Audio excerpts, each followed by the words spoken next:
Olá, turma, muito boa noite a todos, a todas. É um prazer estar aqui com vocês de forma virtual nesse momento. É tão oportuno para mim e para vocês também, que é essa troca de conhecimentos entre alunos, né, que facilita ali o debate do mesmo nível, onde a gente já está debatendo ali conteúdos que a gente já viu, né, com o nosso professor. E que, claro, nenhum desses dos nossos conteúdos é novidade, todos nós já vimos, mas aqui a gente vai apenas aprofundar para ter essa troca maior de conhecimentos entre eu, você, né, e facilitar o nosso entendimento. Né, tendo em vista que a gente já falou um pouco sobre Karl Marx e tudo mais, né, já sabemos quem é, já vimos também nas nossas aulas, né, o Aldídio também acabou de explicar. A gente vai tratar agora um pouco mais aprofundado em relação à educação. A gente vê que a educação ela pode ser vista como forma de duas formas, né, tendo a formal e a informal, onde a informal a gente vê que ela consegue se estender desde a antiguidade para chegar até os dias atuais, né, e ela continua acontecendo. E a educação formal já é uma educação que contém já ali é pragmática, né? Ela contém uma sequência, ela tem um objetivo, ela tem uma sistematização, ela tem um plano para ser seguido, né? Então a gente pode classificar o conceito de educação mais ou menos dessa forma, no nosso ponto de vista, e aí a gente vai adentrar nos pontos em relação ao Karl Marx, né? Qual a importância que Karl Marx teve para a educação brasileira, né? E aí a gente vai começar a adentrar dentro desse tema para poder tratar esse debate, fomentar essa troca de conhecimentos.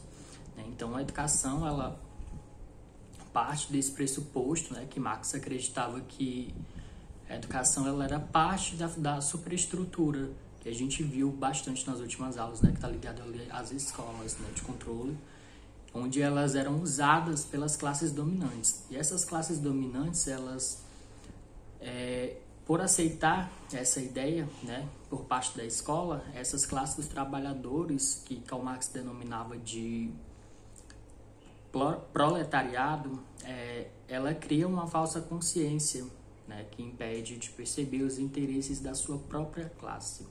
Então, se a gente observar, desde muito tempo já existe essa parte de uma educação pensada exclusivamente para alguém, né? A gente vê aqui que já tinha essa dominância de classes em relação à educação e a gente vê desde toda a história da educação, né? Até os dias de hoje. A gente sabe que existe e infelizmente ainda não temos uma data, não temos um tempo previsto para que isso realmente acabe, né? Então, o Marx ele entendia a educação que ela deveria ser vista ao mesmo tempo de forma intelectual, física e técnica, né? Já é uma análise complementar em relação aos tempos de antigamente, levando em consideração um tempo histórico. E aí essa concepção ela pode ser chamada de unilateral, que ela é como se fosse uma múltipla, né? Diferente da visão da educação integral, porque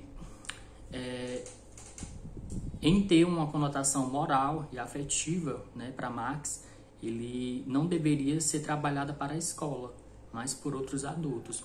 Então a escola ela teria esse ponto de vista de trabalhar a educação de forma intelectual, de forma física, de forma técnica, mas, né, a questão da conotação moral, afetiva, essas coisas assim, a gente deveria ser buscada de outras formas, né?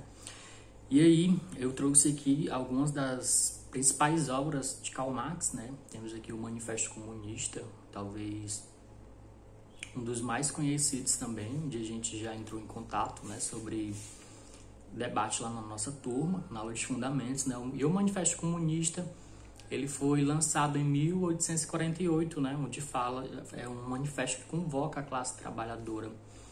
E aí também a gente pode ver a questão do Capital, uma outra obra também bastante conhecida, né, que foi publicada em 1859. E aí eu trouxe essas duas obras, né, que são umas das mais conhecidas, mas também tem outras tantas conhecidas.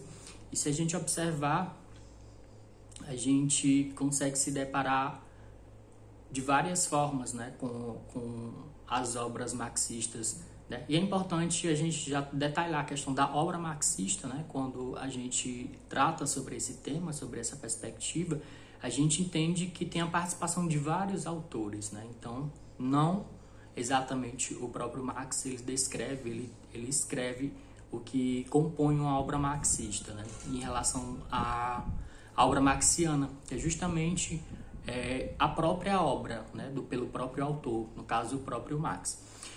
Então, turma, eu trouxe aqui algumas dessas questões e agora a gente vai ver aqui um pouco relacionado às filosofias do próprio marxismo, né? É um ponto forte do marxismo, é a filosofia de que ela fornece uma visão de transformação social, né? Já tem aquele papel ali do ser social que compõe ali aquela sociedade, né? E promove uma visão da ação humana, não só relacionada ali à questão do ensino em si. E aí, de levar adiante essa transformação, transformar e levar adiante, né? Ela retrata também um mundo onde as coisas não são fixas e luta por mudança. Por essas características, né, a gente pode dizer que o marxismo, muitas vezes, ele tem um apelo àqueles que se veem como oprimidos. E aí, além disso, a gente pode enfatizar também um ideal do poder social sobre essas classes, né, sobre regimes e circunstâncias, que sempre vai ter a questão do oprimido e o opressor. E, na maioria das vezes, tem a questão da influência das classes dominantes, né?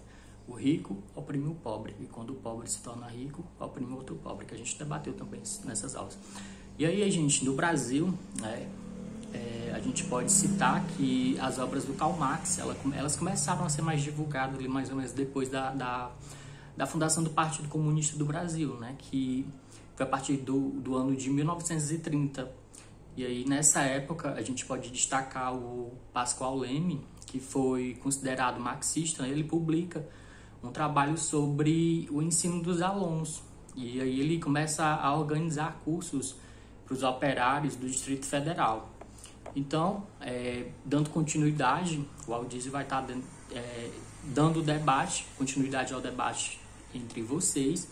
Tá? Eu espero que tenha ficado claro. É uma coisa simples, a gente sabe que Karl Marx tem sua importância, né, para educação pública, gratuita, de qualidade, principalmente até hoje. E o restante do debate continua na turma. Beijo, turma!